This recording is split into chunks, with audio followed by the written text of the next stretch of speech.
In the previous class, we have learnt about the constants, variables, terms, etc.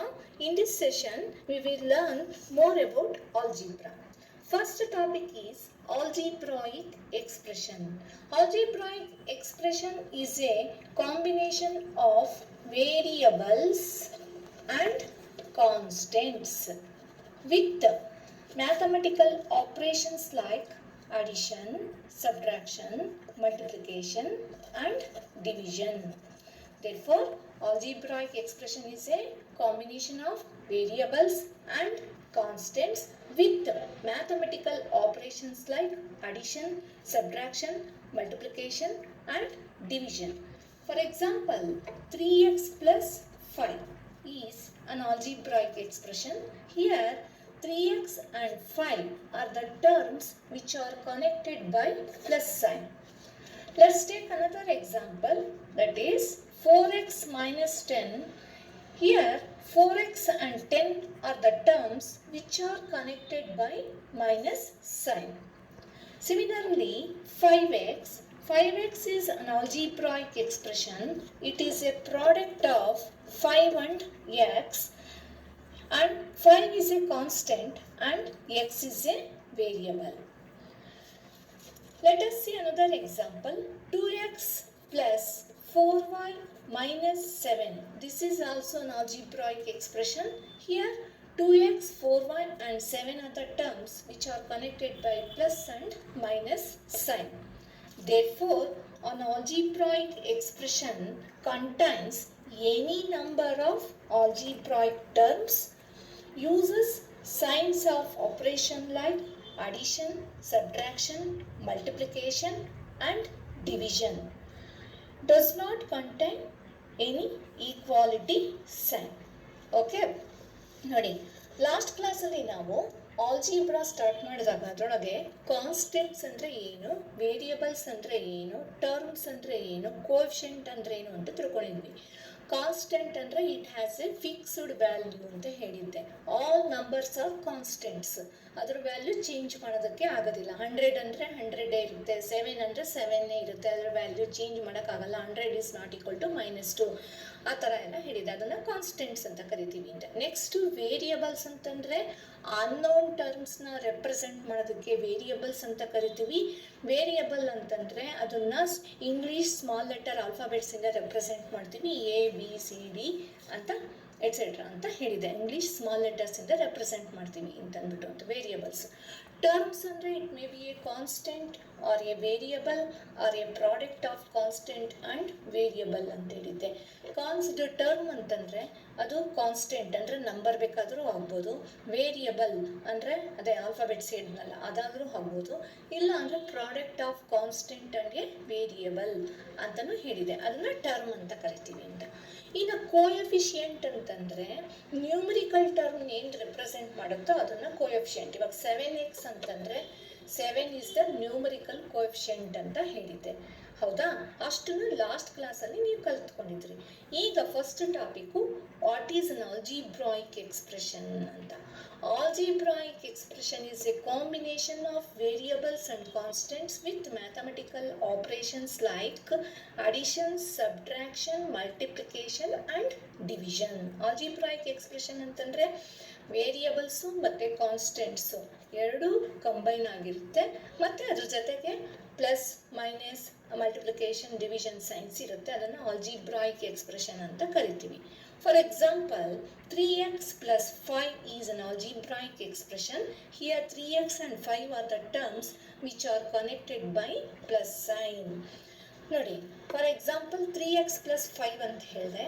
ಇದನ್ನು algebraic expression ಅಂತ ಕರಿತೀವಿ. ಯಾಕೆಂದರೆ 3x ಅನ್ನೋದು ಒಂದು ಟರ್ಮು, 5 ಅನ್ನೋದು ಒಂದು term. 5 is A constant, 3x is A product of constant and A variable. ಅದನ್ನು term ಅಂತ ಕರಿತೀವಿ ಅಂತ ಈಗ ತಾನೇ ಹೇಳಿದೆ. ಅವೆರಡು ಮಧ್ಯ ಯಾವ ಸೈನ್ ಬಂದಿದೆ? ಪ್ಲಸ್ ಸೈನ್ ಬಂದಿದೆ. ಅಂದರೆ ಇಲ್ಲಿ 2 terms are there. 3x is a term and 5 is a one term. So ಇದ್ರ ಮಧ್ಯೆ ಪ್ಲಸ್ ಸೈನ್ ಬಂದಿದೆ. ಅದನ್ನು ಆಲ್ಜಿಬ್ರಾಯಿಕ್ ಎಕ್ಸ್ಪ್ರೆಷನ್ ಅಂತ ಕರಿತೀವಿ.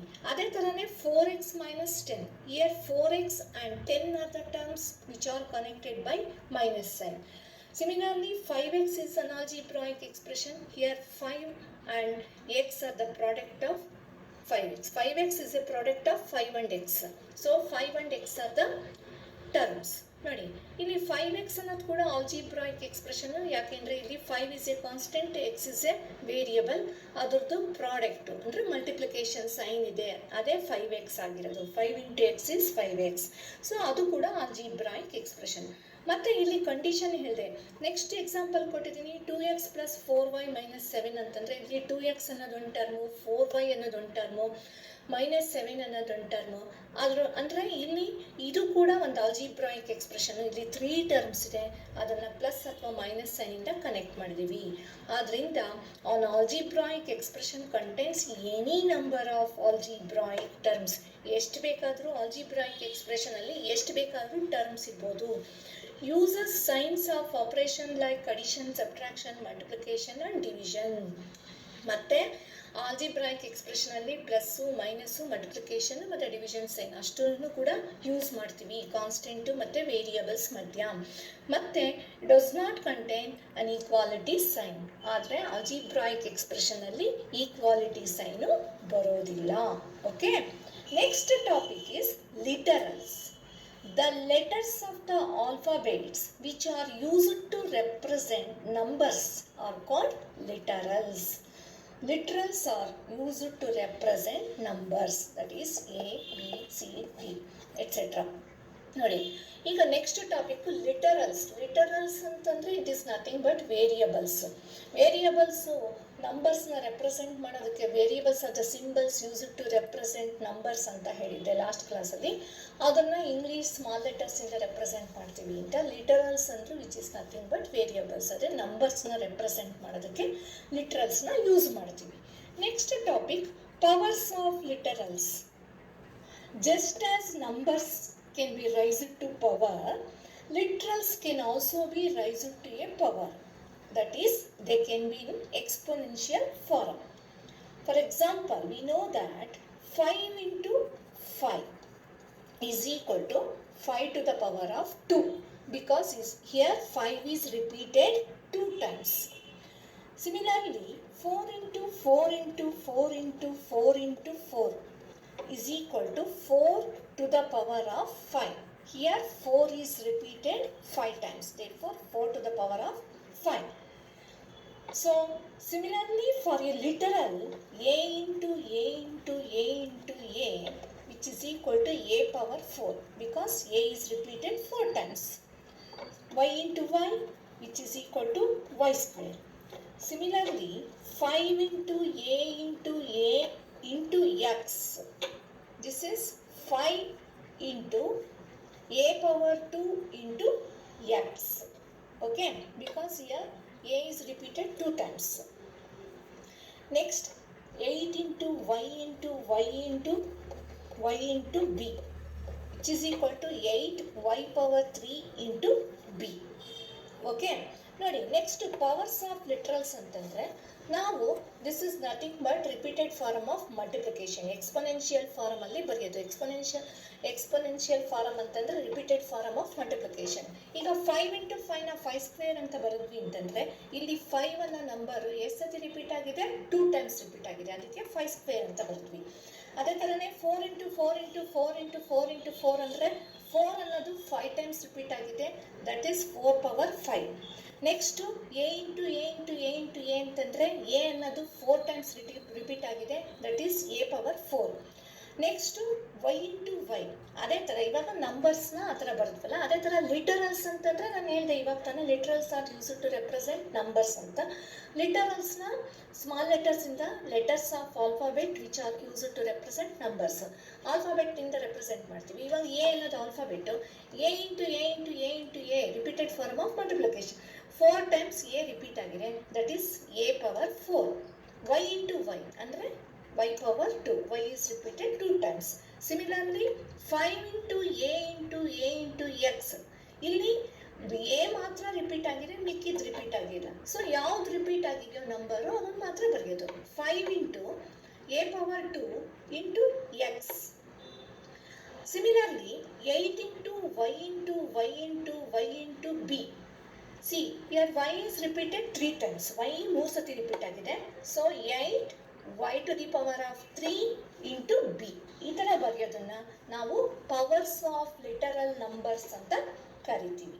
Okay, next topic, terms can be classified into two types. They are like terms and unlike terms. Now first topic is like terms. ಏನಪ್ಪ terms ಅಂದರೆ ನಾನು ಹೇಳಿದೆ ಆವಾಗಲೇ, terms may be a constant or a variable or a product of a constant and variable. Terms ಅಂದರೆ constant ಅಂತಂದರೆ numbers ಆಗುತ್ತೆ, ಇಲ್ಲ ಆಲ್ಫಾಬೆಟ್ಸ್ನು ಟರ್ಮ್ಸ್ ಅಂತ ಕರಿತೀವಿ, ಇಲ್ಲ product of constant and variable ಅದನ್ನು ಕೂಡ ನಾವು ಟರ್ಮ್ ಅಂತ ಕರಿತೀವಿ. ಆ ಟರ್ಮ್ಸ್ನ ಟೂ ಟೈಪ್ಸ್ ಆಗಿ ಡಿವೈಡ್ ಮಾಡ್ತಾರೆ. ಏನಪ್ಪ ಅಂತಂದರೆ like terms and unlike terms. ಈಗ ಲೈಕ್ ಟರ್ಮ್ಸ್ ಅಂದರೆ ಏನು ಅಂತ ತಿಳ್ಕೊಳ್ಳೋಣ. Like terms are the terms that have the same variables with same powers. Same variables with same powers. That means like terms are the terms that have the same variables raised to the same powers but have different coefficients.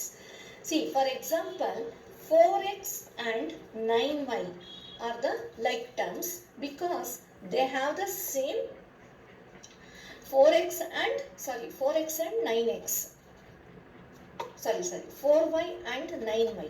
4y and 9y are the like terms because they have the same variable y and raised to the same power 1. ನೋಡಿ, ನಾವು ಏನಪ್ಪ like terms ಅಂತಂದರೆ ವೇರಿಯಬಲ್ಸು same ಇರಬೇಕು. Variables ಅಂದರೆ alphabets same ಇರಬೇಕು ಮತ್ತು ಅದರದ್ದು powers same ಇರಬೇಕು. ಇವಾಗ ಫಾರ್ ಎಕ್ಸಾಂಪಲ್ ಆದರೆ ಕೋಎಫಿಷಿಯೆಂಟು ಡಿಫ್ರೆಂಟ್ ಆಗಿರುತ್ತೆ. ಕೋಎಫಿಷಿಯೆಂಟ್ ಅಂತಂದರೆ ನಾನು ಹೇಳಿದ್ದೆ ಅದೇ ನ್ಯೂಮರಿಕಲ್ ಟರ್ಮ್ ಅದ್ರ ಜೊತೆಲಿರುವಂಥದ್ದು. ಓಕೆ, ಪವರ್ ಅಲ್ಲ ಅದು. ಇವಾಗ for example 4y and 9y ಅದು ಲೈಕ್ ಟರ್ಮ್ಸ್ ಅಂತ ಹೇಳಿದೆ. ಯಾಕೆ ಮಿಸ್ ಅಂತಂದರೆ ಇಲ್ಲಿ ವೇರಿಯಬಲ್ ಯಾವುದು? Which is the variable year?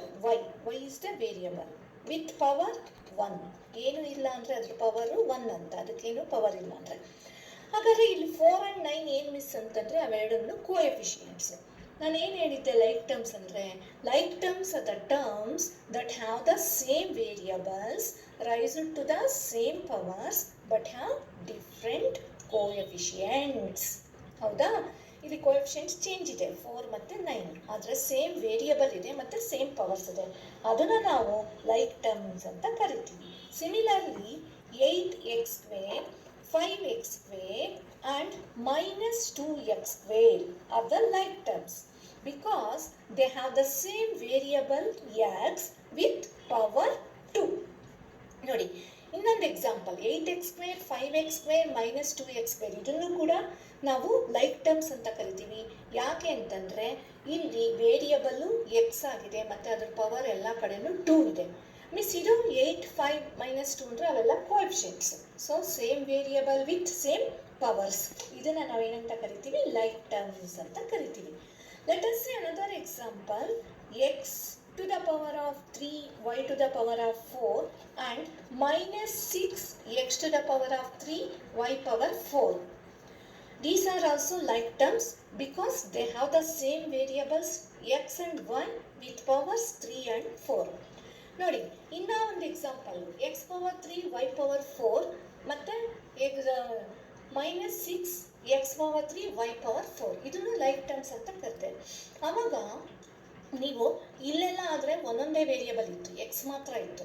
ಇಲ್ಲೇನಾಯಿತು, x Y 2 ಇದೆಯಲ್ಲ ಅಂದರೆ 2 ಇದೆ, ಇಲ್ಲೂ ಕೂಡ ಎಕ್ಸು ವೈ 2 ಇದೆ ತಾನೆ, ಅದಕ್ಕೆ ಇವೆರಡು ಲೈಕ್ ಟರ್ಮ್ಸ್ ಆಯಿತು. ಬಟ್ ಸೇಮ್ ಪವರ್ಸ್, ಎಕ್ಸ್ಗೆ ಪವರ್ 3 ಇದೆ, ಇಲ್ಲೂ ಎಕ್ಸ್ಗೆ ಪವರ್ 3 ಇದೆ, ಇಲ್ಲಿ ವೈಗೆ ಪವರ್ 4 ಇದೆ, ಇಲ್ಲೂ ವೈಗೆ ಪವರ್ 4 ಇದೆ. ಇದನ್ನು ನಾವೇನಂತ ಕರಿತೀವಿ? Like terms. Like terms means like terms are the terms that have the same variables raised to the same powers but have different coefficients. Okay. In each of the above examples, we see that though the coefficients are different, the variables are the same. Coefficient change idru kuda variables same iddu power same ide, adanna like terms anta kariತೀವಿ. Okay. Even constants are also considered like terms. Constant ಅಂದರೆ ಎಲ್ಲ ನಂಬರ್ಸ್ನು ಕೂಡ ನಾವೇನಂತ ಕರಿತೀವಿ? Like terms ಅಂತ ಕರಿತೀವಿ. Next topic is unlike terms. Unlike terms are the terms they do not have same variables. They do not ಅಂದರೆ unlike ಟರ್ಮ್ಸ್ಗೆ same variables ಇರೋದಿಲ್ಲ, ಡಿಫ್ರೆಂಟ್ ವೇರಿಯಬಲ್ಸ್ ಇರುತ್ತೆ. Or terms having same variables with different powers. Same variables with different powers. Different powers ನೋಡಿ. Unlike terms are the terms they do not have the same variables, or terms having same variables with different powers. Unlike terms ಅಂತಂದ್ರೆ ಅಲ್ಲಿ same variables ಇರೋದೇ ಇಲ್ಲ. X ಇದ್ರೆ ಇನ್ನೊಂದು ಕಡೆ X ಇರೋದೇ ಇಲ್ಲ, ಬೇರೆ ಇನ್ಯಾವುದೋ ವೈ ಇರುತ್ತೆ, ಝೆಡ್ ಇರುತ್ತೆ, ಆ ಥರ. ಮತ್ತು ಇಲ್ಲ ಅಕಸ್ಮಾತ್ ಸೇಮ್ ವೇರಿಯಬಲ್ಸ್ ಇದ್ರು ಅದ್ರ ಪವರ್ಸು ಡಿಫ್ರೆಂಟ್ ಇರುತ್ತೆ. ಹೇಗಪ್ಪ ಅಂತಂದರೆ ಎಕ್ಸಾಂಪಲ್ ನೋಡೋಣ. 2x and 4y are unlike terms because the variables are different. ನೋಡಿ, ಇಲ್ಲಿ x ಇದೆ, ಇಲ್ಲೇನಿದೆ y ಇದೆ, ವೇರಿಯಬಲ್ಸ್ ಆರ್ ಡಿಫ್ರೆಂಟ್. ಮೇಲಿಂದ ಎಕ್ಸಾಂಪಲಲ್ಲಿ ಏನು ತಗೊಂಡಿದ್ವಿ ನಾವು? 4y ಆ್ಯಂಡ್ 9y ಎರಡು ಕಡೆ y ಇತ್ತಲ್ವಾ, ಇಲ್ಲಿ ಚೇಂಜ್ ಇದೆ ತಾನೆ. ಮಿಸ್ ಇಲ್ಲಿ ಥರ್ಡ್ ಎಕ್ಸಾಂಪಲಲ್ಲಿ ಲೈಕ್ ಟರ್ಮ್ಸಲ್ಲಿ ಎಕ್ಸು ವೈ ಇತ್ತಲ್ಲ ಅಂದರೆ ಇಲ್ಲೂ ಎಕ್ಸ್ ವೈ ಇದೆ ತಾನೆ. ಇಲ್ಲಿ ಆ ಥರ ಇಲ್ವಲ್ಲ, ಇಲ್ಲಿ ಬರೀ ಎಕ್ಸ್ ಇದೆ, ಇಲ್ಲಿ ಬರೀ ವೈ ಇದೆ. ಎರಡೂ ಕಡೆ ಎಕ್ಸ್ ಇದ್ದಿದ್ರೆ ಲೈಕ್ ಟರ್ಮ್ ಆಗೋದು, ಎರಡು ಕಡೆ ವೈ ಇದ್ದಿದ್ರೆ ಲೈಕ್ ಟರ್ಮ್ ಆಗೋದು. Therefore 2x and 4y are unlike terms because the variables are different. Similarly 4x square and 4x are unlike terms because though they have the same variable and the same coefficient but the power of the variable is different. ನೋಡಿ, ಇಲ್ಲಿ 4x square and 4x ಅಂತಂದರೆ ಇಲ್ಲಿ X variable, ಎರಡು ಕಡೆ X ಇದೆಯಲ್ಲ miss ಅಂತಂದರೆ ಇಲ್ಲಿ power ಏನಿದೆ? 2 ಇದೆ, ಇಲ್ಲೇನಿದೆ? ಏನೂ ಇಲ್ಲ. ಮತ್ತು ಇಲ್ಲಿ ಕೋಎಫಿಷಿಯಂಟ್ 4 ಇದೆ, ಇಲ್ಲೂ 4 ಇದೆ. ಕೋಎಫಿಷಿಯಂಟ್ ಬಿಟ್ಬಿಡಿ, ಬಟ್ ಪವರು ಸೇಮ್ ಇರಬೇಕು. ಪವರ್ಸ್ ಡಿಫ್ರೆಂಟ್ ಇದೆ ತಾನೆ. Same variables with different powers ಅಂದರೆ ಅನ್ಲೈಕ್ ಟರ್ಮ್ಸ್ ಆಗುತ್ತೆ ತಾನೆ. ಅದಕ್ಕೆ ಇದು ಅನ್ಲೈಕ್ ಟರ್ಮ್ಸ್. ಅರ್ಥ ಆಯ್ತಾ? Unlike terms are the terms they do not have the same variables, or terms having same variables with different powers. Okay. Next topic is classification of algebraic expressions. Algebraic expressions are classified depending upon the number of terms they contain. Next ಇವಾಗ ಮೇಲೆ algebraic expression ಅಂದರೆ ಏನು ಅಂತ ತಿಳ್ಕೊಂಡ್ವಿ. Algebraic expression is the combination of variables and constants which are connected by plus, addition, subtraction, multiplication and division sign ಅಂತ ಹೇಳ್ತೀವಿ. So algebraic ಎಕ್ಸ್ಪ್ರೆಷನ್ನ terms ಮೇಲೆ ಎಷ್ಟೆಷ್ಟು ಟರ್ಮ್ಸ್ ಇರುತ್ತೋ ಅದ್ರ ಮೇಲೆ ಅದನ್ನು ಡಿವೈಡ್ ಮಾಡ್ಬೋದು. First one, monomial. An expression having a single term, that is only one term, is called monomial. Example 5xy. It contains only one term, so it is monomial. Similarly 8abc, 7y square, etc. ನೋಡಿ, an algebraic expression having a single term or only one term is called monomial. ಒಂದೇ ಒಂದು term ಇದ್ರೆ ಅದನ್ನ monomial ಅಂತ ಕರಿತೀವಿ. ನೋಡಿ, ಇಲ್ಲಿ 5xy ಅನ್ನೋದು ಸಿಂಗಲ್ ಟರ್ಮ್. ಹೇಗೆ ಮಿಸ್ ಅಂತಂದ್ರೆ 5xy is the product of 5 into x into y ತಾನೆ, ಒಂದೇ ಟರ್ಮ್ ತಾನೆ. ಸೊ 8abc ಅದು ಕೂಡ ಸಿಂಗಲ್ ಟರ್ಮ್. ಪ್ಲಸ್ ಅಥವಾ ಮೈನಸ್ ಸೈನ್ ಇದ್ರೆ ಅದು ಸಪ್ರೇಟ್ ಆಗುತ್ತೆ, ಮಲ್ಟಿಪ್ಲಿಕೇಶನ್ ಸೈನ್ ಇದ್ರೆ same. 7y squared, so one term ಇದೆ, ಅದಕ್ಕೆ ಇದನ್ನ ಏನಂತ ಕರಿತೀವಿ? monomial ಅಂತ. An algebraic expression having a single term is called monomial. For example 5xy, 8abc, 7y square, etc. It contains only one term, so it is a monomial. Next, binomial. An expression containing two terms is a binomial. Example, an expression containing two terms is a binomial. Example 3x plus 4y. See here, 3x and 4y are the two terms which are connected by plus sign. ನೋಡಿ, binomial, ಮಾನೋಮಿಯಲ್ ಅಂತಂದ್ರೆ one term ಇದ್ರೆ ಮಾನೋಮಿಯಲ್ ಅಂತ ಕರೆದ್ವಿ. ಇಲ್ಲಿ binomial ಅಂತಂದ್ರೆ two terms ಇರಬೇಕು. ಇಲ್ಲಿ 3x ಅನ್ನೋದು ಒಂದು ಟರ್ಮು, 4y ಅನ್ನೋದು ಒಂದು ಟರ್ಮು. ಅಲ್ಲಿ ಮಧ್ಯೆ ಯಾವ ಸೈನ್ ಬಂದಿದೆ? ಪ್ಲಸ್ ಸೈನ್ ಬಂದಿದೆ. ನಾನು ಅವಾಗಲೇ ಹೇಳಿದೆ, ಪ್ಲಸ್ ಅಥವಾ ಮೈನಸ್ ಸೈನ್ ಬಂದರೆ ಅದು ಟರ್ಮ್ಸ್ನ ಸಪ್ರೇಟ್ ಮಾಡುತ್ತೆ. ಪ್ರಾಡಕ್ಟ್ ಆದರೆ ಅಲ್ಲಿ ಮಲ್ಟಿಪ್ಲಿಕೇಶನ್ ಸೈನ್ ಬಂದರೆ ಅದು ಸಪ್ರೇಟ್ ಮಾಡಲ್ಲ. So 3x and 4y are the two terms which are connected by plus sign. So two terms ಇರುತ್ತಾನೆ, ಅದಕ್ಕೆ ಇದು binomial. Similarly 4x minus 10. Here also 4x and 10 are the two terms which are connected by minus sign. 4x ಮತ್ತೆ 10 ಅನ್ನೋದು two terms ಇದೆ. 4x ಅನ್ನೋದು ಒಂದು term, 10 ಅನ್ನೋದು ಒಂದು ಟರ್ಮ್, ಮಧ್ಯ ಅದನ್ನ ಮೈನಸ್ ಸೈನು ಸಪ್ರೇಟ್ ಮಾಡ್ತಿದೆ, ಅದಕ್ಕೆ ಅದನ್ನ binomial. An expression containing two terms is A binomial. Single term ಇದ್ರೆ ಮಾನೋಮಿಯಲ್ಲು, ಟೂ ಟರ್ಮ್ಸ್ ಇದ್ರೆ binomial. Next one trinomial. An expression containing three terms is called a trinomial. Example, 2a minus 5b plus 4, 2x plus 4y plus 7, 3p minus 8q minus 5. See, these are the examples for trinomial. Trinomial ಅಂತಂದ್ರೆ an algebraic expression containing three terms. ಮೂರು term ಇದ್ರೆ ಅದನ್ನ ಟ್ರೈನಾಮಿಯಲ್ ಅಂತ ಕರಿತೀವಿ. ಎಲ್ಲಿ means ಮೂರು term ಅಂದರೆ 2a, 5b and 4 are the three terms which are separated by minus and plus sign. Minus ಮತ್ತೆ ಪ್ಲಸ್ ಸೈನ್ ಬಂದಿರುತ್ತಾನೆ, ತ್ರೀ ಟರ್ಮ್ಸ್ ಇರುತ್ತಾನೆ. Similarly 2x plus 4y plus 7, ಇಲ್ಲೂ ತ್ರೀ ಟರ್ಮ್ಸ್ ಇದೆ. 2x, 4y and 7 are the three terms. 3p minus 8q minus 5. 3p, 8q and 5 are the three terms. So, an expression containing three terms is called a trinomial. Now, the next type is polynomial. An expression containing more than three terms. An expression containing more than three terms is called a polynomial. ಮೂರಕ್ಕಿಂತ ಜಾಸ್ತಿ terms ಇದ್ರೆ ಅದನ್ನು ನಾವೇನಂತ ಕರಿತೀವಿ? Polynomial. For example 8xy plus 2x plus 4y plus 5 is a polynomial. See here, how many terms are there? 8xy plus 2x plus 4y plus 5. There are 4 terms are there. That is more than 3 terms. So, an algebraic expression containing only one term idre monomial, 2 terms binomial, 3 terms trinomial. So, more than 3 terms, an expression containing more than 3 terms is called a polynomial. Okay.